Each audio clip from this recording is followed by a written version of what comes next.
తమ పార్టీలోని నేతలతో చంద్రబాబు నాయుడు, పవన్ కళ్యాణ్ ఇద్దరూ ఒకటే మాట చెబుతున్నారు.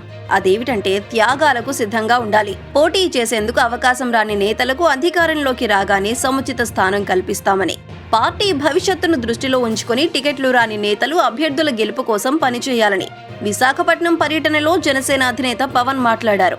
ఉత్తరాంధ్రలోని విశాఖ, విజయనగరం, శ్రీకాకుళం జిల్లాల్లోని ఓ 40 మంది నేతలతో భేటీ అయ్యారు. ఈ సందర్భంగా మాట్లాడుతూ రాబోయే ఎన్నికల్లో పోటీకి టికెట్ దక్కని నేతలు బాధపడొద్దని చెప్పారు. పొత్తులో ఎన్ని సీట్లు వస్తాయో, ఏ నియోజకవర్గాలు వస్తాయో కూడా తెలియదన్నారు. పోటీకి అవకాశం దొరకని నేతలు బాధపడకుండా కూటమి అభ్యర్థుల గెలుపుకు పనిచేయాలన్నారు. పోటీకి జనసేన అనుకుంటున్న సీట్లు దక్కకపోవచ్చని పవన్ హింట్ ఇచ్చారు. ఇందుకు రాజమండ్రి, పెందుర్తి నియోజకవర్గాలను ఉదాహరణగా చెప్పారు. పెందుర్తిలో టీడీపీ తరపున పోటీ చేయాలని బండారు సత్యనారాయణమూర్తి, రాజమండ్రి రూరల్ నియోజకవర్గంలో గోరంట్ల బుచ్చయ్య చౌదరి గట్టి పట్టుదలతో ఉన్నట్లు చెప్పారు. ఈ 2 నియోజకవర్గాలను జనసేనకు కేటాయించాలని తాను అడిగినట్లు ప్రయత్నిస్తున్నట్లు పవన్ చెప్పారు.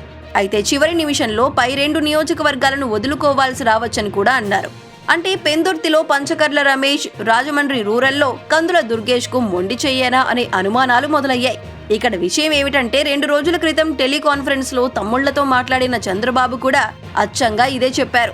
తమ్ముళ్లతో మాట్లాడిన చంద్రబాబు త్యాగాలకు సిద్ధంగా ఉండాలన్నారు.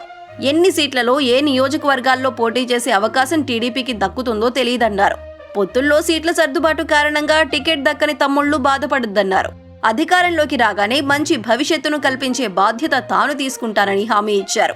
ఇక్కడ ఇంట్రెస్టింగ్ ఏమిటంటే చంద్రబాబు, పవన్ ఇద్దరూ తమ పార్టీ నేతలకు ఒకే విధమైన ఓదార్పు మాటలు మాట్లాడుతున్నారు. అంటే మరి త్యాగాలు చేసేది ఎవరు? వీళ్లు త్యాగాలు చేసిన నియోజకవర్గాల్లో పోటీ చేయబోయేది ఎవరన్నది ప్రశ్నగా మారింది.